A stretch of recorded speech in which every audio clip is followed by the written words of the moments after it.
Là-haut, dans les montagnes des Andes, à 3000 mètres d'altitude, se trouve un petit lac nommé Guatavita. Pendant des siècles, ce lac a été le témoin d'une cérémonie sans pareille. Chaque fois qu'un roi mourait et qu'un nouveau montait sur le trône, la même scène se répétait. Le nouveau roi se tenait sur la rive. Ses serviteurs recouvraient son corps d'une épaisse couche de résine collante, puis saupoudraient de poussière d'or pur jusqu'à ce qu'il se transforme en une statue d'or vivant. Les rayons du soleil frappaient son corps, le faisant briller comme un dieu. Ensuite, il montait sur un radeau de roseaux, accompagné de ses prêtres et de ses plus proches conseillers. Le radeau s'avançait vers le centre du lac. Sur la rive, des milliers de personnes observaient et des milliers d'autres jetaient de l'or, des émeraudes, des statues et des bijoux dans l'eau qui coulaient au fond en offrande à la déesse censée habiter les profondeurs du lac. Au milieu du lac, le roi doré plongeait dans l'eau froide. L'or se détachait de son corps et courait au fond. Cette cérémonie s'est répétée pendant des siècles. Chaque nouveau roi faisait de même et l'or s'accumulait, couche après couche, au fond du lac. En 1537, les Espagnols arrivèrent sur ces terres. Ils entendirent parler de cette cérémonie, mais ils entendirent aussi autre chose. Ce roi, recouvert d'or, possédait une ville plus riche que tout ce qu'ils avaient vu dans leur vie. El Dorado, l'homme doré. Ils commencèrent à poser des questions. Où vivait ce roi? Où était son royaume? Où étaient passés les habitants locaux? Ceux-ci désignèrent les montagnes et dirent « là-bas ». Les Espagnols se lancèrent alors dans une course comme l'histoire n'en avait jamais vu. Du nord, une armée entière descendit de la côte des Caraïbes. 900 hommes escaladant les montagnes et traversant les forêts, dirigés par Gonzalo Jiménez de Quesada, dont le seul objectif était d'atteindre El Dorado avant quiconque. Du sud, une autre armée remontait des terres des Incas, dirigée par Sébastien de Belalcázar, qui avait entendu les mêmes rumeurs et voulait la même chose. Et de l'Est, une surprise. Une armée allemande traversait le Venezuela, dirigée par Nikolaus Federmann, soutenue par l'une des familles les plus riches de banquiers d'Europe. 3 armées, venues de 3 directions différentes, sans aucun moyen de communication. Chacune pensait être la seule en course, et toutes se dirigeaient vers le même endroit. Étonnamment, elles arrivèrent presque en même temps. Imaginez la scène. 3 chefs de 3 nations différentes, ayant chacun perdu des centaines d'hommes en chemin, arrivant au même endroit et découvrant qu'ils ne sont pas seuls. Qui prendra l'or? Qui en a le droit? Qui est arrivé le premier? Ce n'était que le début, car la recherche d'El Dorado ne s'arrêta pas là. Elle dura plus de 300 ans. Armée après armée, expédition après expédition, des hommes entrant par milliers dans la forêt et en ressortant par dizaines. Certains mangèrent leurs chiens et leurs chevaux pour survivre. D'autres devinrent fous dans la forêt et refusèrent de revenir. D'autres encore tuèrent leurs compagnons. L'or d'El Dorado était quelque part, c'était certain, car la cérémonie était réelle. Le lac existait encore aujourd'hui, et l'or était au fond. Mais l'atteindre avait un prix que personne n'avait imaginé. L'histoire complète, du lac sacré en haut des montagnes à la course folle entre 3 armées, des expéditions où des milliers d'hommes entraient, et des dizaines seulement en ressortaient. Des tentatives d'extraction de l'or du lac qui échouèrent toutes de manière inattendue est une histoire d'aventure réelle. Une histoire de course vers une richesse inégalée et une histoire de malédiction qui frappa tous ceux qui s'approchèrent de cet or. Avant de parler de la course, il faut comprendre une chose importante. D'où vient cette histoire? Qui a inventé l'idée du roi recouvert d'or? La réponse, personne ne l'a inventée, car elle était réelle. Des centaines d'années avant l'arrivée des Espagnols en Amérique du Sud, il existait une civilisation appelée les Muiscas. Les Muiscas vivaient dans une région montagneuse et élevée, au cœur de ce que nous appelons aujourd'hui la Colombie, une région froide et verte, pleine de lacs et de rivières. Cette civilisation était l'une des plus riches d'Amérique du Sud. Pourquoi? Parce que leurs terres regorgeaient d'or. Pour eux, l'or n'était pas rare, il était partout, dans les rivières, dans les montagnes, dans la terre.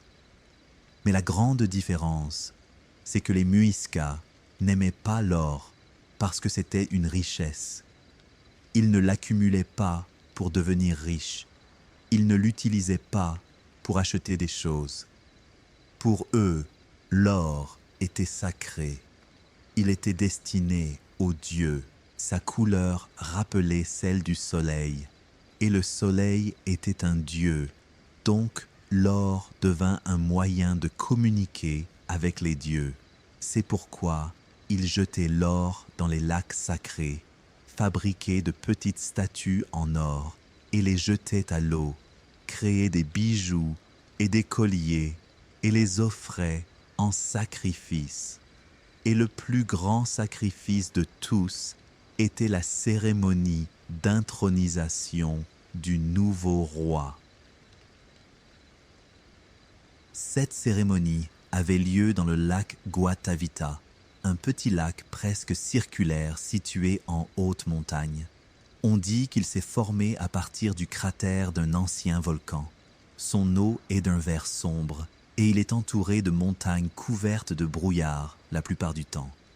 Les Muiscas croyaient qu'une déesse vivait dans les profondeurs de ce lac et pour l'apaiser, ils lui offraient ce qu'ils avaient de plus précieux, l'or. La cérémonie se déroulait comme suit. Lorsque l'ancien roi mourait, son héritier se préparait à prendre le pouvoir. Avant de devenir officiellement roi, il devait d'abord subir cette cérémonie. Il passait plusieurs jours dans une grotte isolée, sans nourriture, sans femme, sans sel, se purifiant. Puis, le jour venu, il sortait de la grotte et se rendait au lac. Là, ses serviteurs l'accueillaient, le déshabillaient complètement, puis recouvraient son corps d'une couche de résine collante ou de gomme pour que l'or adhère, puis saupoudraient de poussière d'or fin chaque partie de son corps, son visage, sa poitrine, son dos, ses bras, ses jambes, jusqu'à ce qu'il se transforme en une statue d'or vivant. Le soleil frappait son corps, le faisant briller d'une manière que l'on ne peut imaginer. Ensuite, il montait sur un radeau fait de roseaux, accompagné de 4 de ses hommes les plus importants et de prêtres, ainsi que de tas d'or, d'émeraudes et de bijoux. Le radeau avançait lentement vers le centre du lac. Sur la rive, des milliers de ses sujets observaient, allumaient des feux, jouaient de la musique et chantaient, tandis que des milliers d'autres jetaient de l'or dans l'eau depuis la rive. Le radeau continuait vers le centre, et lorsqu'il atteignait le milieu, il s'arrêtait. Les prêtres jetaient l'or et les émeraudes dans l'eau, pièce par pièce, qui coulait dans les profondeurs. Puis, le roi doré plongeait, descendait dans l'eau froide. l'or se détachait de son corps. Il disparaissait dans les profondeurs, puis ressortait de l'eau, et l'or appartenait désormais à la déesse. À ce moment-là, il devenait officiellement roi. Le peuple criait et célébrait. Le roi retournait sur la rive, et la fête durait des jours. Selon les historiens, cette cérémonie s'est répétée pendant des siècles. Chaque nouveau roi subissait le même rituel. La question simple est: combien d'or s'est accumulé au fond de ce lac? Personne ne le sait exactement, mais une chose est sûre, une quantité énorme. Et surtout, cette cérémonie n'était pas un secret. Les tribus voisines la connaissaient. Les marchands qui passaient par la région en entendaient parler. Les rumeurs se sont répandues loin, jusqu'à la côte des Caraïbes. Des histoires d'un roi qui se couvrait d'or, des histoires d'un lac rempli de trésors, des histoires d'un peuple si riche qu'il jetait l'or à l'eau. Ces histoires ne furent que des récits pendant des siècles. Jusqu'en 1492, l'année où Christophe Colomb arriva dans le Nouveau Monde. Après lui, les Espagnols commencèrent à explorer l'Amérique. En 1519, Hernán Cortés conquit l'Empire aztèque au Mexique et prit une quantité incalculable d'or. En 1533, Francisco Pizarro conquit l'Empire Inca au Pérou et trouva encore plus d'or. L'or affluait de l'Amérique vers l'Espagne, des navires chargés de trésors, et plus ils trouvaient d'or, plus leur soif d'or augmentait. Ils commencèrent à poser des questions. Où est le deuxième or? Où est le grand trésor? Où est le troisième empire? C'est alors qu'ils commencèrent à entendre des histoires d'un endroit appelé El Dorado. Au début, le nom signifiait l'homme doré, c'est-à-dire le roi qui se couvrait d'or. Mais avec le temps, le nom changea pour signifier l'endroit doré, une ville d'or. Les rumeurs grandirent. Ce n'était plus seulement l'histoire d'un roi qui se couvrait d'or, mais celle d'une ville entière, dont les murs, les palais et les rues étaient en or, et dont les habitants étaient plus riches que tout autre peuple sur terre. Les Espagnols y crurent. Pourquoi ne l'auraient-ils pas cru? Ils avaient vu l'or des Aztèques et l'or des Incas. Alors pourquoi n'y aurait-il pas un troisième empire plus riche que les deux autres? Ainsi commença la course. En 1536, la recherche d'Eldorado commença. La première armée était dirigée par Gonzalo Jiménez de Quesada. Quesada était avocat en Espagne. Il n'était ni soldat professionnel, ni explorateur, mais un homme de loi qui décida de changer de vie. À cette époque, tout Espagnol pouvait devenir riche s'il allait dans le Nouveau Monde. C'est ce que Quesada entendit et c'est ce qu'il crut.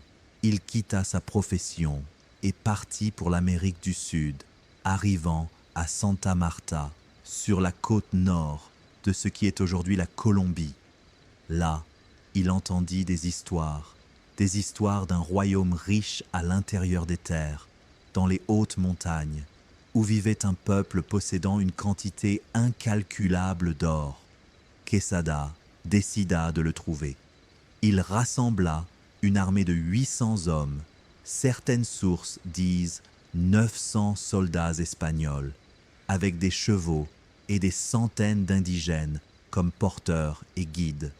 En avril 1536, ils partirent. Le plan était simple: remonter le fleuve Magdalena vers le sud, puis se diriger vers les montagnes. Mais l'exécution fut un cauchemar. Le fleuve Magdalena était un monstre, des caïmans dans l'eau, des serpents sur les rives, des insectes transmettant des maladies et une chaleur étouffante et insupportable. Les hommes commencèrent à mourir dès la première semaine. Paludisme, fièvre, dysenterie, morsures de serpents, attaques de caïmans. Chaque jour, de nouveaux cadavres, et la nourriture commença à manquer.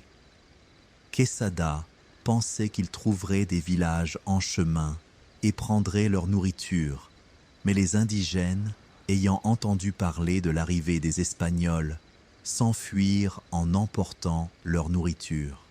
L'armée trouva des villages vides, pas de nourriture, pas d'eau potable, rien.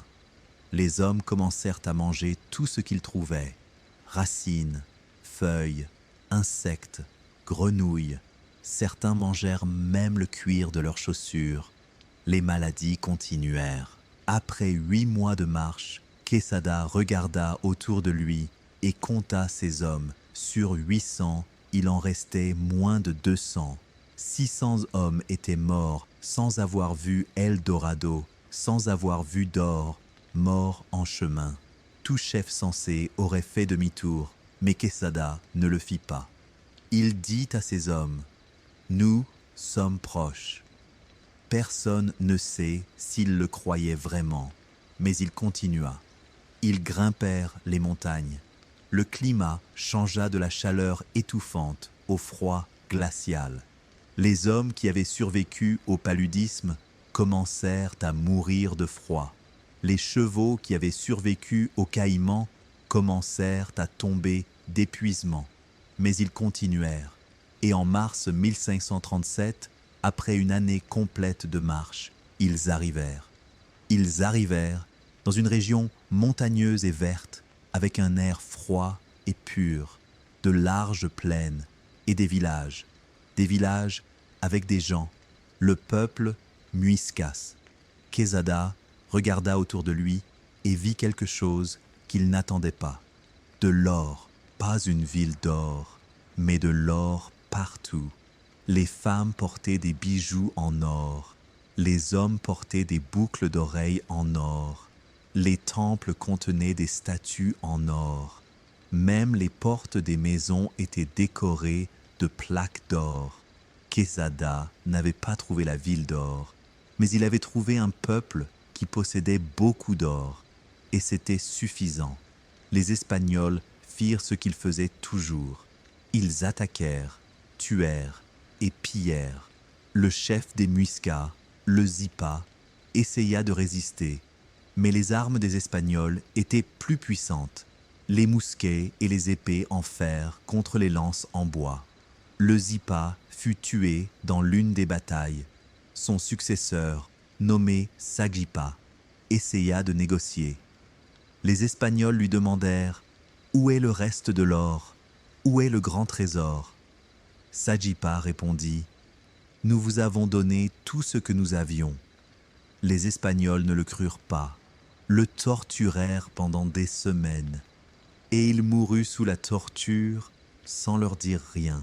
Peut-être parce qu'il n'y avait rien à leur dire, ou peut-être parce que les Muiscas leur avaient vraiment donné tout ce qu'ils avaient, ou peut-être parce que le vrai or était ailleurs, au fond du lac. Quesada rassembla ce qu'il avait pillé, beaucoup d'or, encore plus d'émeraudes, et décida de fonder une ville ici, qu'il appela Santa Fe de Bogota. Cette ville est aujourd'hui la capitale de la Colombie, Bogota. Quesada crut avoir triomphé. Il crut être le seul à être arrivé. Il crut que tout cet or était à lui seul. Mais en janvier 1539, une surprise se produisit. Quesada était dans son campement quand l'un de ses soldats arriva en courant. Une armée arrive du sud. Quesada n'y crut pas. Une armée du sud? Impossible. Mais il alla voir par lui-même, et effectivement, il y avait une armée, des soldats espagnols qui étaient partis par centaines et arrivaient par dizaines, leurs vêtements en lambeaux, leur corps émacié, mais ils étaient arrivés. Leur chef s'appelait Sébastien de Belalcázar. Belalcázar venait du sud, des terres des Incas, de la ville de Quito, aujourd'hui la capitale de l'Équateur. Lui aussi avait entendu parler d'Eldorado. Lui aussi voulait l'or. Et lui aussi avait perdu la plupart de ses hommes en chemin. Maintenant, deux armées étaient au même endroit. Deux chefs voulaient la même chose. Qui avait le droit à l'or? Quesada dit « Je suis arrivé le premier ». Belalcazar répondit « Mais je viens des terres des Incas, et les terres des Incas appartiennent à l'Espagne. » La tension monta. Les hommes des deux armées commencèrent à se disputer et un combat faillit éclater. Puis, une deuxième surprise se produisit. Une troisième armée apparut de l'Est. Cette fois, ce n'étaient pas des Espagnols, mais des Allemands. Leur chef s'appelait Nikolaus Federmann. Federmann venait du Venezuela, de l'Est, après avoir traversé les montagnes des Andes lors d'un voyage qui avait duré 3 ans. 3 ans dans les forêts et les montagnes. Il était parti avec plus de 400 hommes et était arrivé avec moins de 100, leurs vêtements en lambeaux au point qu'ils étaient presque nus, leurs cheveux longs et emmêlés, leur corps comme des squelettes ambulants, mais ils étaient arrivés. Maintenant, 3 armées, 3 chefs, 3 nations différentes, Espagnols, Allemands, tous au même endroit et tous voulant la même chose. Comment les Allemands étaient-ils arrivés en Amérique du Sud?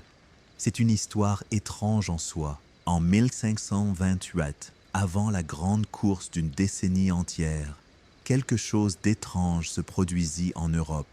Le roi d'Espagne, l'empereur Charles Quint, avait besoin d'argent.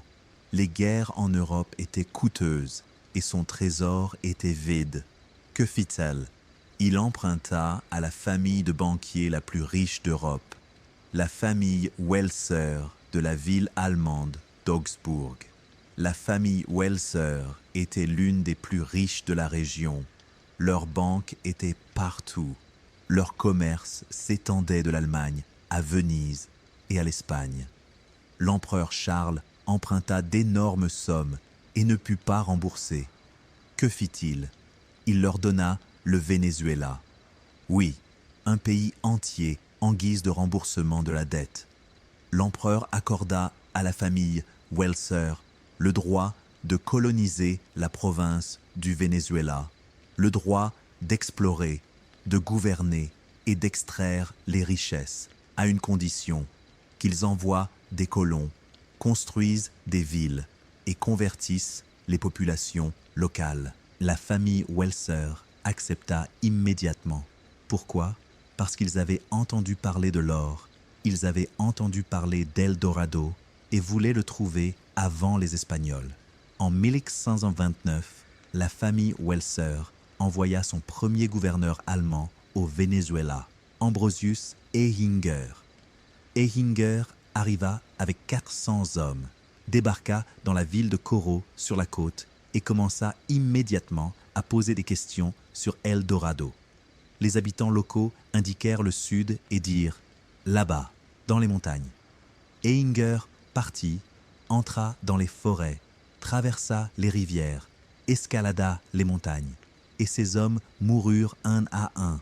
Maladie, faim, attaque des tribus locales. Ehinger lui-même était brutal. Il torturait les habitants locaux s'ils ne lui parlaient pas de l'or, brûlait leurs villages, les réduisait en esclavage. Mais il ne trouva pas Eldorado. En 1533, après 4 ans de recherche, l'inévitable se produisit. Lors d'une bataille contre une tribu locale, il fut touché par une flèche empoisonnée dans le cou et mourut quelques jours plus tard. Le premier gouverneur allemand du Venezuela mourut dans la forêt à la recherche d'Eldorado. Mais la famille Welser ne se rendit pas. Elle envoya un deuxième gouverneur, Georg von Speyer. Speyer arriva en 1534 avec une ambition encore plus grande. Il rassembla une énorme armée. 450 soldats européens et 1500 indigènes, et partit vers le sud. Son voyage dura 4 ans. 4 ans dans les forêts, les montagnes et les rivières. Les maladies décimèrent ces hommes. La faim les affaiblit, les tribus les attaquèrent. Speyer arriva à une grande rivière, peut-être l'Orénoque ou l'un de ses affluents, et ne put pas la traverser. Il revint à Coro en 1539, après 4 ans de marche. Sur 450 soldats européens, seuls 80 revinrent. Sur 1500 indigènes, personne ne sait combien survécurent. La plupart moururent. Speyer lui-même revint malade et épuisé et mourut l'année suivante, en 1540. Le deuxième gouverneur allemand mourut également. Mais avant de mourir, il y avait un autre homme, Nikolaus Federmann. Federmann était le lieutenant de Speyer, mais il était ambitieux et voulait trouver Eldorado lui-même et prendre toute la gloire. En 1536, alors que Speyer cherchait au sud, Federmann se sépara de lui, prit un groupe d'hommes et se dirigea vers l'ouest, vers les montagnes des Andes. Un voyage fou, 3 ans dans la nature sauvage, ces hommes mourant de froid dans les montagnes, de chaleur dans les vallées, de faim partout. Mais Federmann continua, et en 1539, il arriva au même endroit que Quesada et Belalcázar, la terre des Muiscas. Mais il arriva en retard.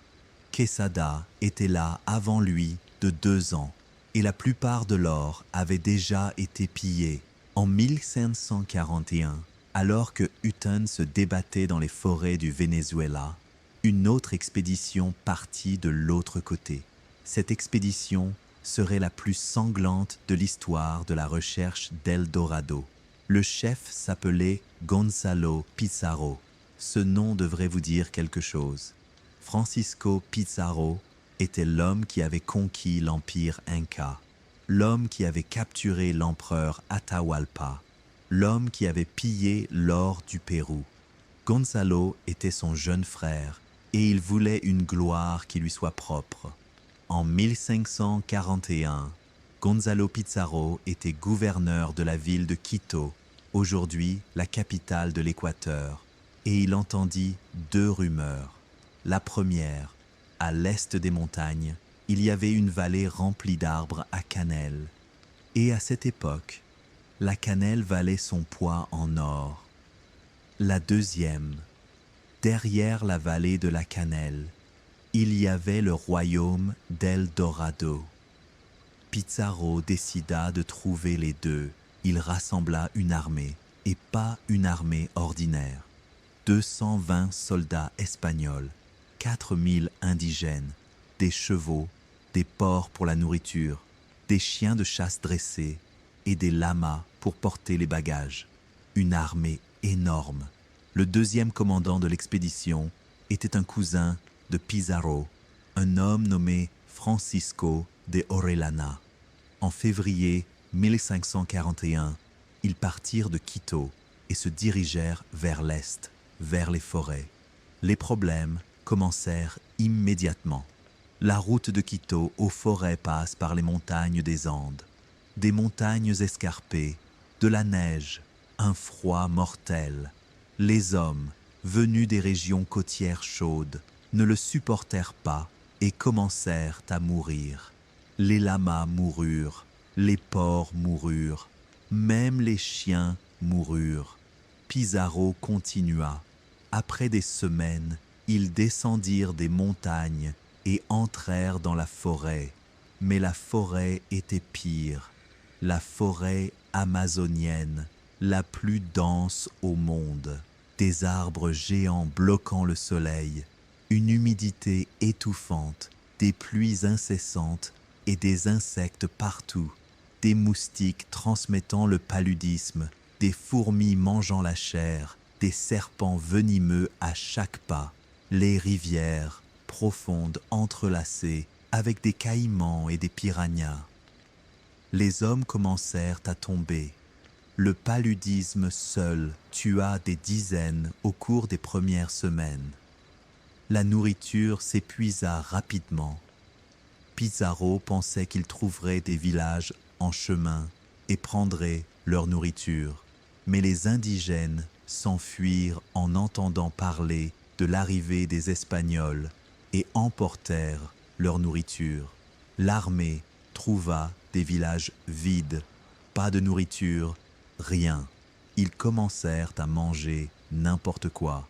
Feuilles, racines, grenouilles, lézards, serpents, puis ils mangèrent les chiens, puis les chevaux, puis leurs ceintures en cuir, puis leurs semelles. La mort continuait, chaque jour, de nouveaux cadavres. Les Espagnols mouraient et les indigènes mouraient encore plus. Après des mois de marche, Pizarro regarda autour de lui. Sur 4000 indigènes, il n'en restait que quelques centaines. Sur 220 Espagnols, plus de la moitié étaient morts. Ils n'avaient pas trouvé la cannelle, ils n'avaient pas trouvé El Dorado. Mais Pizarro refusa de faire demi-tour. Il continua, arrivèrent à une rivière, le fleuve Coca, un affluent du fleuve Napo. Pizarro décida de construire un bateau. Ils coupèrent des arbres, fabriquèrent des planches et construisirent un petit navire qu'ils appelèrent San Pedro. Le plan, le navire transporterait les malades et les provisions et naviguerait sur la rivière, tandis que les autres marcheraient sur les rives. Mais les problèmes continuèrent. La rivière était rapide, le courant fort, et les rives boueuses rendaient la marche difficile. En décembre 1541, après 10 mois d'expédition, la situation devint catastrophique. La nourriture était épuisée, les hommes mouraient de faim, certains commençaient à perdre la raison. Pizarro prit une décision. Il envoya son cousin Orellana avec le navire San Pedro et 50 hommes. La mission, descendre la rivière, trouver de la nourriture et revenir. Orellana partit, descendit la rivière, mais le courant était plus fort que prévu. Le navire s'élança à toute vitesse. Ils descendirent et ne trouvèrent pas de nourriture. Les rives étaient vides, pas de village, pas de gens, rien. Après quelques jours, Orellana comprit la vérité. Il ne pouvait pas revenir. Le courant était trop fort, le navire ne pouvait pas remonter, et les hommes étaient trop faibles pour ramer. Orellana avait 2 choix, abandonner le navire et marcher à travers la forêt pour chercher Pizarro, ou continuer sur la rivière et voir où elle le mènerait. Il choisit la 2e option. Il envoya 3 hommes marcher à travers la forêt pour informer Pizarro de ce qui s'était passé, puis continua sur la rivière. Personne ne sait qui dit la vérité, mais l'histoire se souvient d'Orellana comme du découvreur du fleuve Amazon, et de Pizarro comme d'un chef d'expédition raté qui perdit 4000 hommes sans résultat. Mais l'histoire de Pizarro ne s'arrêta pas là. Gonzalo Pizarro, des années plus tard, se rebellerait contre la couronne espagnole, se déclarerait gouverneur indépendant du Pérou et serait combattu par les Espagnols. En 1148, il serait capturé et décapité. L'homme qui cherchait El Dorado mourut décapité sur une place publique. Et Orellana n'oublia pas la rivière. En 1545, il retourna en Espagne et demanda la permission pour une nouvelle expédition. Il voulait revenir sur le fleuve Amazon. Il voulait l'explorer davantage. Il voulait y fonder une colonie. Le roi accepta. Il rassembla 300 hommes avec leurs familles et ils naviguèrent vers l'Amérique du Sud. Le voyage fut une catastrophe dès le début. Les navires étaient mal construits, la nourriture était avariée Les hommes étaient malades. Ils arrivèrent à l'embouchure du fleuve Amazone, entrèrent dans le fleuve et les catastrophes continuèrent. Maladies, faim, attaques des tribus. Les hommes mouraient un à un. Même la femme d'Orellana mourut pendant le voyage. Et en novembre 1546, Orellana lui-même mourut, malade et épuisé, dans un petit bateau au milieu du fleuve qu'il avait découvert. L'homme qui avait traversé l'Amazone et survécu mourut lors de son deuxième voyage. Il ne resta que 100 survivants de son expédition qui s'enfuirent vers la côte et retournèrent en Espagne, brisés. Orellana et ses hommes descendirent le fleuve jour après jour, semaine après semaine. Le fleuve grossissait, s'élargissait, des affluents se joignaient à lui de tous côtés. Orellana ne le savait pas, mais il était entré dans le plus grand fleuve du monde, le fleuve Amazone. Au début, ils mouraient de faim. Ils mangèrent le cuir du bateau, mangèrent leurs semelles, mangèrent tout ce qui pouvait être mâché. Certains moururent. Puis, ils commencèrent à voir des villages, de petits villages sur les rives. Orellana s'arrêta, négocia avec les habitants, obtint de la nourriture et continua. Plus il descendait, plus le fleuve devenait large. À certains endroits, on ne voyait pas l'autre rive, comme s'il s'agissait d'une mer. Et les villages devinrent plus grands. Certains villages étaient de petites villes, avec des milliers d'habitants, des maisons organisées, des champs cultivés. Orellana vit des civilisations dont personne n'avait jamais entendu parler. Et il vit autre chose. En juin 1542, environ à mi-chemin du voyage, une tribu les attaqua. Mais cette tribu était différente. Les guerriers étaient des femmes grandes et fortes, combattant avec des arcs et des flèches. Orellana et ses hommes survécurent de justesse. Plus tard, Orellana raconterait cette histoire, disant qu'il avait vu des guerrières comme les Amazones de la mythologie grecque. C'est de cette histoire que vient le nom du fleuve, le fleuve Amazone. L'histoire était-elle vraie? Personne ne le sait. Peut-être a-t-il vraiment vu des guerrières, peut-être a-t-il vu des hommes aux cheveux longs et les a pris pour des femmes. Peut-être a-t-il inventé l'histoire pour susciter l'intérêt. Mais le nom est resté. Orellana continua pendant 8 mois sur le fleuve. 8 mois de descente continue, des batailles avec les tribus, la faim, les maladies et la mort. Sur les 50 hommes qui étaient partis avec lui, moins de 30 survécurent.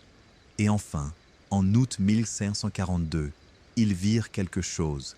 L'eau devint salée. Orellana comprit. Ils étaient arrivés à l'océan Atlantique. Ils avaient traversé toute l'Amérique du Sud, des montagnes des Andes à l'ouest, jusqu'à l'océan Atlantique à l'est. Orellana devint le premier Européen à traverser tout le fleuve Amazone. Mais il n'avait pas trouvé El Dorado. Orellana arriva sur une île de la côte, répara son navire, puis navigua vers le nord, atteignit le Venezuela et de là navigua vers l'Espagne. Il arriva en Espagne en septembre 1542. Les gens le célébrèrent comme un héros. Le roi le reçut. Tout le monde voulait entendre son histoire. L'histoire du grand fleuve, l'histoire des guerrières amazones, l'histoire de la survie dans les profondeurs de la forêt. Mais qu'en est-il de Pizarro? Pizarro attendit Orellana 1 semaine, 2 semaines, 1 mois. Il ne vint pas. Pizarro comprit. Son cousin l'avait abandonné. L'avait-il abandonné intentionnellement? L'avait-il trahi ou n'avait-il simplement pas pu revenir? Pizarro ne le savait pas, mais il était furieux, très furieux. Et maintenant, il était coincé au milieu de la forêt, sans navire, sans nourriture, et ses hommes mouraient. Il décida de revenir, de retourner à Quito. Mais le retour fut plus difficile que l'aller. Le même chemin, la même forêt, les mêmes maladies, la même faim. Mais cette fois, les hommes étaient plus faibles. Des mois de marche, chaque jour, un homme mourait. Ils mangèrent ce qui restait des chevaux, mangèrent les chiens, mangèrent tout. Certains, dit-on, mangèrent même la chair des morts. Personne ne sait si c'est vrai, mais la faim était si grande que tout était possible. Pizarro lui-même faillit mourir plus d'une fois. Et enfin, en juin 1542, après 1 an et demi d'expédition, Pizarro arriva à Quito, la ville d'où il était parti. Il regarda les hommes qui l'accompagnaient et les compta. Sur 220 Espagnols partis avec lui, seuls 80 revinrent. 140 Espagnols étaient morts. Et sur les 4000 indigènes, personne ne revint, 0. 4000 personnes étaient entrées dans la forêt avec Pizarro et aucune n'en était ressortie. Certains étaient morts de maladie, certains de faim, certains s'étaient enfuis en chemin et pour d'autres, personne ne sait ce qui leur était arrivé. Tel fut le voyage de Gonzalo Pizarro. 1 an et demi, au moins 4000 morts. Et il n'avait trouvé ni la cannelle, ni Eldorado.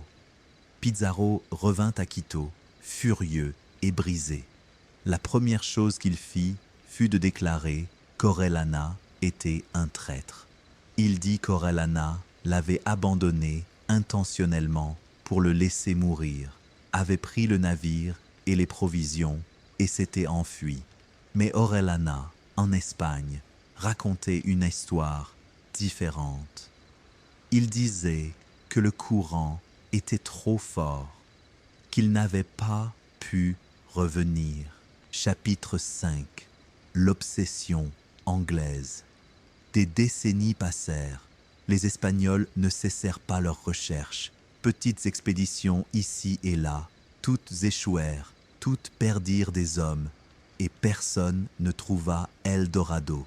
Mais les rumeurs ne moururent pas. Au contraire, chaque fois qu'une expédition échouait, les gens disaient « Eldorado existe ». Ils n'ont simplement pas cherché au bon endroit. La légende grandit. Ce n'était plus seulement un lac contenant de l'or. C'était une ville entière, un empire, un paradis sur terre. Les récits disaient que le roi d'Eldorado mangeait dans des assiettes en or, buvait dans des coupes en or, s'asseyait sur un trône en or, et que son peuple était le plus riche de l'histoire. Ces récits traversèrent l'océan et arrivèrent en Angleterre. Et là, un homme les crut plus que quiconque. Son nom était Walter Raleigh, Sir Walter Raleigh. Il était l'un des hommes les plus importants d'Angleterre à cette époque. Explorateur, poète, soldat et proche de la reine Élisabeth I. On dit qu'il était l'un de ses favoris. On dit qu'elle l'aimait. Raleigh était un homme ambitieux. Il voulait la gloire, il voulait la richesse et il voulait prouver que l'Angleterre pouvait rivaliser avec l'Espagne dans le Nouveau Monde. En 1595, Raleigh décida de trouver Eldorado. Il rassembla 4 navires et environ 150 hommes et ils naviguèrent vers l'Amérique du Sud. L'objectif ? Le fleuve Orénoque au Venezuela. Pourquoi l'Orénoque ? Parce que Raleigh avait entendu une histoire. Il y avait un empire appelé Manoa dans les profondeurs de la forêt, sur les rives d'un grand lac. Et dans cet empire se trouvait la ville d'or, Eldorado. Raleigh le crut. Il arriva sur la côte du Venezuela, laissa les grands navires, monta dans de petits bateaux et remonta l'Orénoque. Il remonta le fleuve sur environ 400 miles, vit des paysages magnifiques, des forêts denses, de grandes chutes d'eau et des tribus que aucun Européen n'avait vues auparavant. Il négocia avec certains chefs locaux, leur demanda où se trouvait El Dorado. Ils indiquèrent l'intérieur des terres avec leurs mains et dirent « là-bas, loin, derrière les montagnes ». Raleigh voulait continuer, mais la saison des pluies commença, le fleuve monta et le voyage devint impossible. Il dut faire demi-tour, revint en Angleterre sans or, mais il revint avec autre chose, un livre. Il écrivit un livre sur son voyage, qu'il intitula « La découverte de l'empire riche et puissant de Guyana et de la grande et dorée ville de Manoa », que les Espagnols appellent El Dorado. Dans ce livre, Raleigh décrivit tout ce qu'il avait vu, les forêts, les rivières, les tribus, et il décrivit El Dorado. Bien qu'il ne l'ait pas vu, il le décrivit en se basant sur ce qu'il avait entendu des habitants locaux. Il disait que c'était une grande ville, dont les murs étaient en or et dont le roi était le plus riche du monde. Le livre connut un grand succès. Les gens en Angleterre le lurent avec enthousiasme, crurent chaque mot, et l'enthousiasme pour El Dorado augmenta.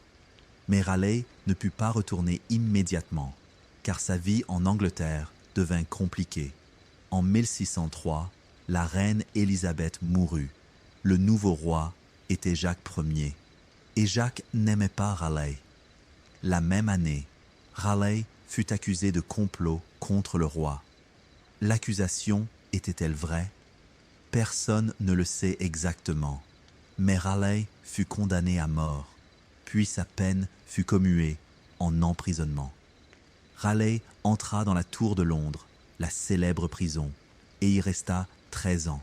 13 ans en captivité, mais il n'oublia pas El Dorado. Pendant toutes ces années, il planifia, rêva, se souvint du fleuve, de la forêt et de l'or qu'il n'avait pas trouvé. En 1616, quelque chose d'inattendu se produisit. Le roi Jacques décida de libérer Raleigh, mais à une condition, que Raleigh aille en Amérique du Sud et rapporte de l'or. L'Angleterre avait besoin d'argent et le roi avait entendu parler d'El Dorado et décida de donner à Raleigh une dernière chance. Mais le roi lui donna un avertissement sévère. N'attaque pas les Espagnols. L'Angleterre et l'Espagne étaient en paix et le roi ne voulait pas de guerre. Raleigh promit « Je rapporterai l'or sans problème » et il sortit de prison. En 1617, Raleigh navigua à nouveau. Cette fois, l'expédition était plus grande. 14 navires, des centaines d'hommes, et avec lui, son fils, Walter Raleigh le Jeune, un jeune homme dans la vingtaine, enthousiaste, voulant prouver sa valeur. Le voyage commença mal. Des tempêtes frappèrent les navires, les maladies se répandirent, les hommes commencèrent à mourir avant même d'arriver. Raleigh lui-même tomba malade. Une fièvre intense pendant des semaines. Il était alité, délirant et incapable de diriger. Mais ils arrivèrent sur la côte du Venezuela. Raleigh était toujours malade, incapable d'entrer lui-même dans le fleuve. Alors, il envoya une équipe. Le chef de l'équipe était un homme nommé Lawrence Keymes. Avec lui, le jeune Walter et environ 400 hommes. La mission, remonter l'Orénoque, trouver la mine d'or dont Raleigh avait parlé et revenir. Simple, ou du moins, le pensait-il. L'équipe entra dans le fleuve, remonta pendant des semaines. La chaleur était étouffante, les insectes insupportables et la nourriture s'épuisait. Puis, ils arrivèrent dans une région où il y avait une présence espagnole. Une petite ville appelée Santo Tomás. Souvenez-vous, le roi avait ordonné à Raleigh de ne pas attaquer les Espagnols. Mais les Anglais s'approchèrent de la ville, et les Espagnols les virent. Ce qui se passa ensuite est controversé. Les Anglais dirent que les Espagnols les avaient attaqués les premiers. Les Espagnols dirent que ce furent les Anglais. Le résultat fut le même, une bataille sanglante. Le jeune Walter, le fils de Raleigh, était en première ligne, courageux, impulsif, voulant prouver sa valeur. Une balle le frappa, il tomba, mourut. Le seul fils de Raleigh mourut dans une attaque contre une petite ville espagnole au milieu de la forêt. La nouvelle parvint à Raleigh. Raleigh, sur le navire, malade, attendant, reçut la nouvelle. Son fils était mort. On dit que Raleigh resta des jours dans sa cabine, ne mangeant pas, parlant, pleurant. Puis une autre nouvelle arriva. Keymis, le chef de l'équipe, revint sans or, avec le corps du jeune Walter et avec la nouvelle de l'attaque contre les Espagnols. Raleigh regarda Keymis et lui demanda « Où est l'or ?» Keymis répondit « Nous ne l'avons pas trouvé. La mine dont tu as parlé n'existait pas ou nous ne l'avons pas trouvée. » Raleigh demanda « Pourquoi as-tu attaqué les Espagnols ?» Keymis ne put répondre. Raleigh lui dit des mots durs. Il lui dit qu'il avait tout détruit, la mission et la vie de Raleigh. Cette nuit-là, Keymis alla dans sa cabine et se tira une balle. Mais la balle ne le tua pas immédiatement. Alors, il prit un couteau et se poignarda et mourut. Raleigh était maintenant dans une situation difficile. Son fils était mort. Son lieutenant s'était suicidé. Il n'y avait pas d'or, et il avait attaqué les Espagnols contre les ordres du roi. Que faire? Certains de ses hommes lui conseillèrent de fuir. Ne retourne pas en Angleterre, fuis en France, le roi te tuera. Raleigh refusa. Je suis un Anglais, je retournerai dans mon pays et affronterai mon destin. Et il revint en Angleterre en juin 1618. Le roi Jacques était furieux. L'ambassadeur espagnol criait et exigeait que Raleigh soit puni. L'attaque de Santo Tomás était une insulte à l'Espagne. Le roi n'avait pas le choix.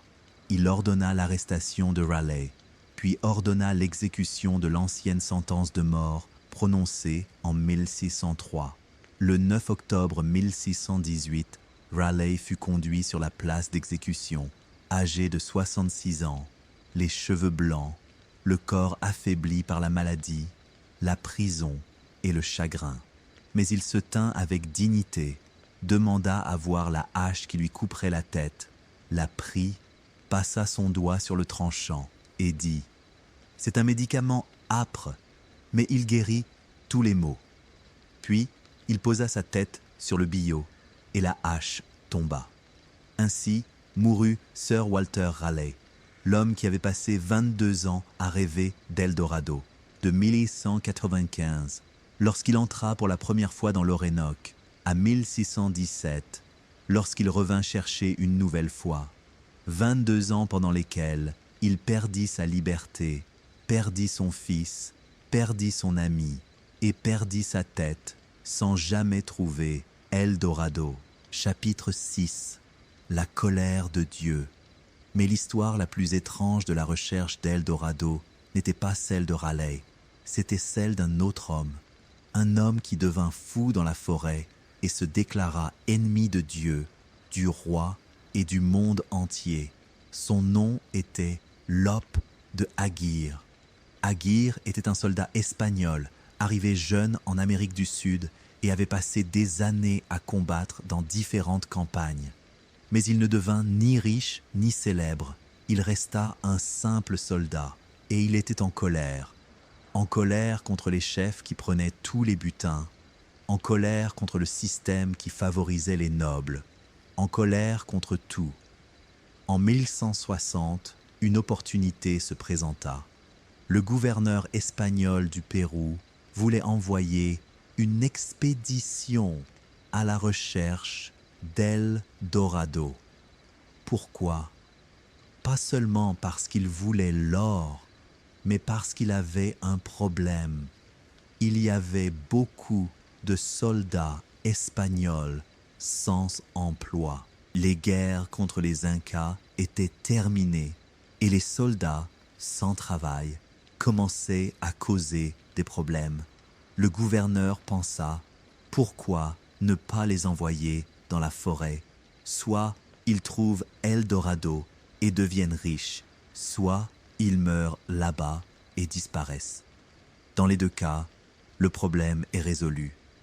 Il annonça l'expédition. Le chef serait un homme noble nommé Pedro de Ursúa. Ursúa était un jeune homme beau, d'une famille noble, connu pour son courage, et il était amoureux fou d'une femme nommée Inés de Atienza. Inés était une riche veuve, l'une des plus belles femmes du Pérou, et Ursúa l'aimait follement. Il décida de l'emmener avec lui dans l'expédition. Une décision stupide, mais l'amour rend aveugle. En septembre 1160, l'expédition partit. 300 soldats espagnols, des centaines d'indigènes, et Inés, la belle femme, au milieu de tout cela. Ils descendirent le fleuve Marañón, l'un des affluents de l'Amazone, et les problèmes commencèrent immédiatement. La forêt était mortelle, les maladies se propageaient, la nourriture était rare. Les soldats commencèrent à se plaindre, et Ursúa était occupée avec Inés, passant son temps avec elle, négligeant les soldats, négligeant la planification, négligeant tout. Les soldats se mirent en colère, et parmi eux se trouvait Lope de Aguirre. Aguirre observait, planifiait et incitait. Il commença à chuchoter aux oreilles des soldats. « Ursúa ne se soucie pas de nous, il ne se soucie que de la femme. Nous allons mourir dans la forêt. » Et il s'amuse. La colère se propagea, et Aguirre trouva des alliés, le plus important étant un homme nommé Fernando de Guzmán. Guzmán était un jeune noble ambitieux et stupide. Aguirre le convainquit de son plan, tuer Ursúa et déclarer Guzmán nouveau chef. Guzmán accepta. Dans la nuit du Nouvel An, le 1er janvier 1561, le coup d'État eut lieu. Aguirre, Guzmán et un groupe de soldats entrèrent dans la tente d'Ursúa. Ursúa était endormi. Ils le poignardèrent à plusieurs reprises et le jeune chef beau mourut dans sa tente au milieu de la forêt. Et Inés assista à toute la scène, mais ils ne la tuèrent pas encore. Guzmán devint le nouveau chef, ou du moins le crut-il, car le vrai chef était Aguirre. Aguirre tirait les ficelles de l'ombre, contrôlait tout, et Guzmán n'était qu'une marionnette. L'expédition continua sur le fleuve. Ils descendirent, et la folie commença. Aguirre commença à tuer quiconque suspectait sa loyauté, tuer quiconque s'opposait, tuer quiconque pensait à s'enfuir. Le meurtre devint courant. Presque chaque nuit, un nouveau cadavre. Les soldats commencèrent à avoir plus peur d'Aguirre que de la forêt. Puis, quelque chose d'étrange se produisit. En mars 1561, Aguirre rassembla les soldats et annonça quelque chose que personne n'attendait. Il déclara l'indépendance de l'Espagne. Il dit « Nous ne sommes plus espagnols, nous ne sommes plus sujets du roi, nous sommes maintenant un nouvel État. » Puis il déclara « Guzmán, roi. Oui, roi Fernando de Guzmán, premier roi d'un État imaginaire au milieu de la forêt amazonienne. Un État sans terre, un roi sur un groupe de soldats affamés et malades. » Mais Aguirre était sérieux. Il écrivit un document déclarant l'indépendance. Et tous les soldats le signèrent. De leur plein gré? Non. Ils signèrent parce qu'ils avaient peur d'Aguirre. Celui qui ne signait pas mourait. Mais Guzman ne resta pas roi longtemps. Après quelques semaines, Aguirre décida qu'il n'avait plus besoin de lui. Alors il le tua. Il le poignarda. Guzman, le roi qui avait régné quelques semaines, mourut comme Ursua, d'un coup de couteau dans l'obscurité. Et Inez, la belle femme qui était venue avec Ursua, Aguirre ordonna de la tuer aussi. On dit qu'elle influençait les soldats, on dit qu'elle les incitait contre Aguirre. Alors, il la tua. Maintenant, Aguirre était le seul chef, sans rival, sans partenaire, sans personne. Et il se donna un nouveau titre, la colère de Dieu, prince de la liberté, roi de la terre ferme. Oui, la colère de Dieu. Aguirre se considérait comme un instrument de la colère divine, venu pour punir les oppresseurs, venu pour se venger de l'Espagne. Et il écrivit une lettre au roi Philippe II d'Espagne. Cette lettre est l'un des documents les plus étranges de l'histoire. Aguirre s'adresse directement au roi. « Je suis Lope de Aguirre, ton ancien serviteur, et maintenant ton ennemi. L'Espagne m'a opprimé, m'a envoyé aux guerres, ne m'a pas récompensé, m'a laissé pauvre. C'est pourquoi je te déclare la guerre. Je détruirai tout ce que tu possèdes. Je brûlerai tes villes. Je tuerai tes hommes. Tu ne me vaincras pas, car je ne crains pas la mort. Je l'accueille. La lettre est remplie de folie, de colère et de défis. Un homme au milieu de la forêt déclarant la guerre à l'empire le plus puissant du monde. Le voyage continua. Ils descendirent le fleuve, arrivèrent à l'embouchure de l'Amazone, entrèrent dans l'océan Atlantique, naviguèrent vers le nord et arrivèrent sur l'île de Margarita, près de la côte vénézuélienne. Là, Aguirre montra son vrai visage. Il attaqua la ville, tua le gouverneur, pilla tout, puis passa sur le continent, arriva au Venezuela et continua à tuer et piller. Mais son armée devint petite. Des 300 hommes qui avaient commencé le voyage, il n'en restait que des dizaines. Certains étaient morts de maladie. Certains avaient été tués par Aguirre et d'autres s'étaient enfuis. Les Espagnols envoyèrent une armée pour le poursuivre. Aguirre essaya de fuir vers le Pérou, mais ses hommes l'abandonnèrent un à un, s'enfuirent et rejoignirent l'armée espagnole. En octobre 1561, Aguirre se retrouva encerclé dans une petite ville nommée Barquisimeto, avec seulement quelques hommes, et l'armée espagnole l'entourait. Aguirre comprit que la fin était proche. Alors il fit quelque chose d'horrible. Il avait avec lui sa fille, Elvira, une jeune fille de 16 ans, qu'il avait accompagnée pendant tout le voyage, avait été témoin de tous les massacres et était restée avec son père. Aguirre la regarda et lui dit « Je ne veux pas que tu deviennes une prostituée pour les soldats espagnols. Je ne veux pas qu'ils se moquent de toi et disent que tu es la fille du traître. » Puis il prit son épée et la poignarda. Il tua sa fille de ses propres mains. Peu après, l'armée espagnole entra. Aguirre ne résista pas. Il fut capturé, condamné à mort. Avant de mourir, il prononça ces derniers mots. On dit qu'il dit « Si j'avais eu 300 Allemands, j'aurais conquis le monde. » Puis, il fut exécuté. On lui coupa la tête et on découpa son corps en morceaux qui furent distribués dans différentes villes en guise d'avertissement. Ainsi prit fin l'histoire de Lope de Aguirre, l'homme qui commença comme un simple soldat et finit comme la colère de Dieu. Son voyage dura seulement 1 an, de septembre 1560 à octobre 1561. En 1 an, il tua ses chefs, tua le roi qu'il avait installé, tua sa bien-aimée, tua des dizaines de ses hommes, la tua, déclara la guerre à l'Espagne, et ne trouva pas El Dorado, ne trouva pas l'or, ne trouva rien. Chapitre 7. La réponse. Après des siècles de recherche, qu'ont trouvé les gens? El Dorado existe-t-elle vraiment? La réponse est complexe. Revenons au début. Le lac Guatavita. Le lac existe vraiment. Les Espagnols savaient où il se trouvait depuis le début.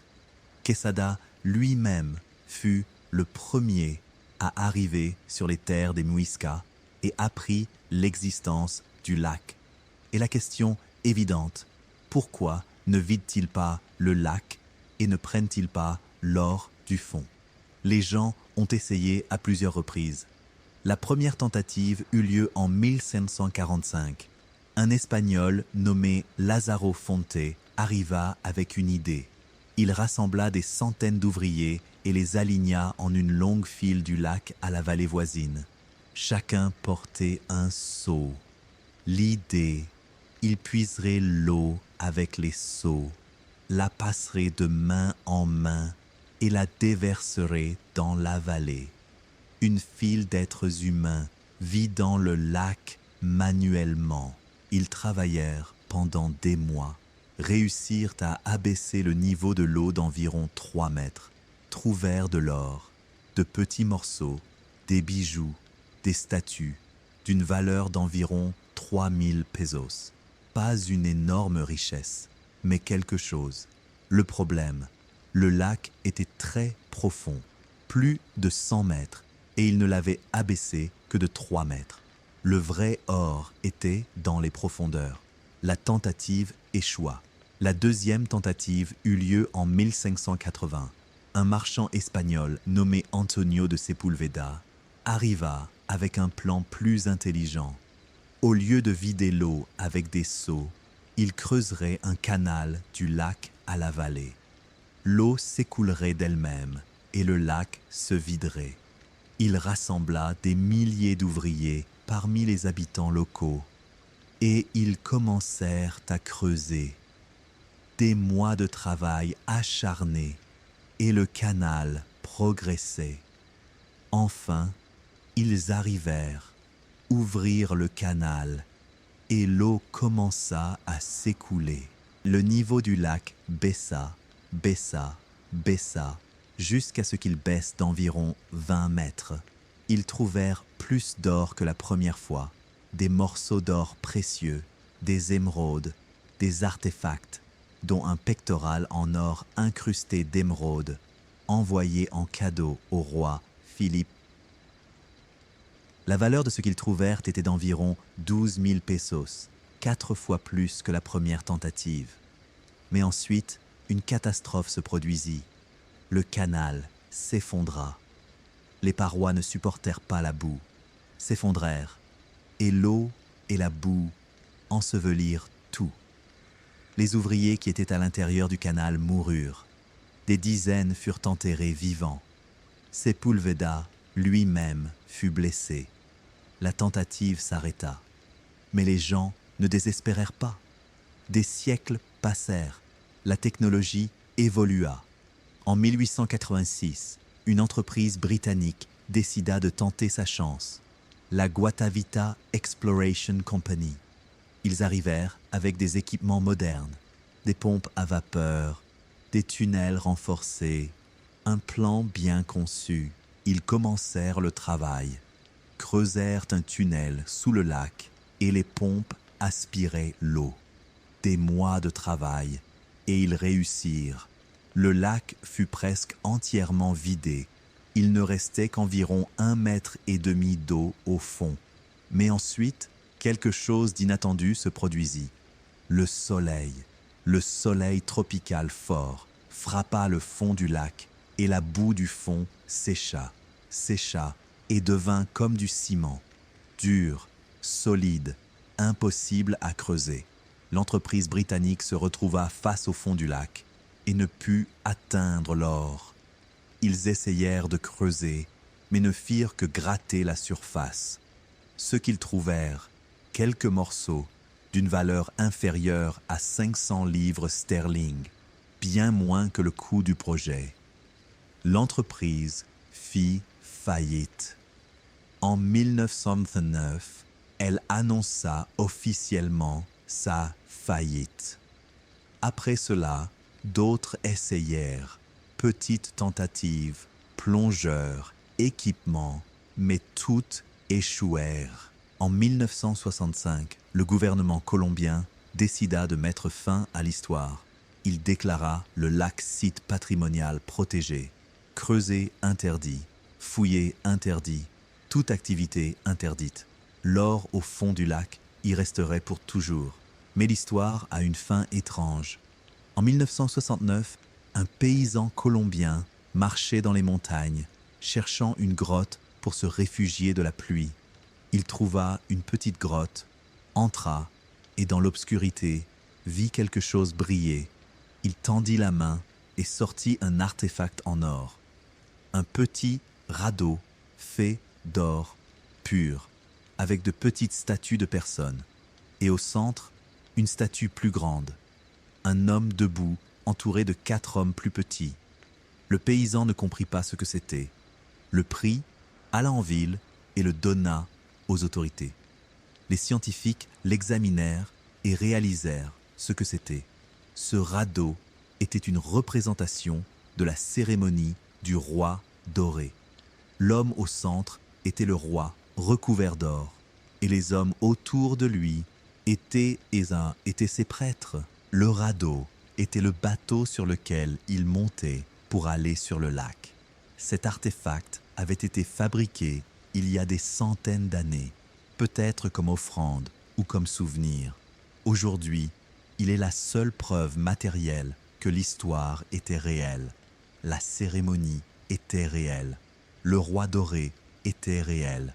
Et l'or dans le lac était réel.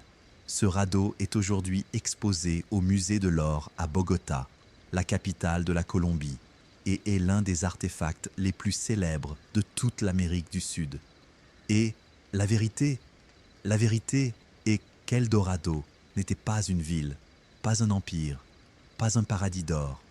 Ce n'était qu'un rituel, un simple rituel religieux, un roi se couvrant d'or, plongeant dans un lac et offrant un sacrifice à la déesse.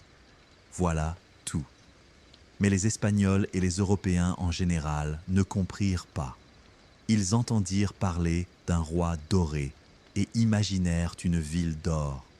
Ils entendirent parler de trésors et imaginèrent des richesses incalculables. Ils prirent une histoire simple et en firent une légende, puis gaspillèrent des milliers de vies à la recherche de cette légende.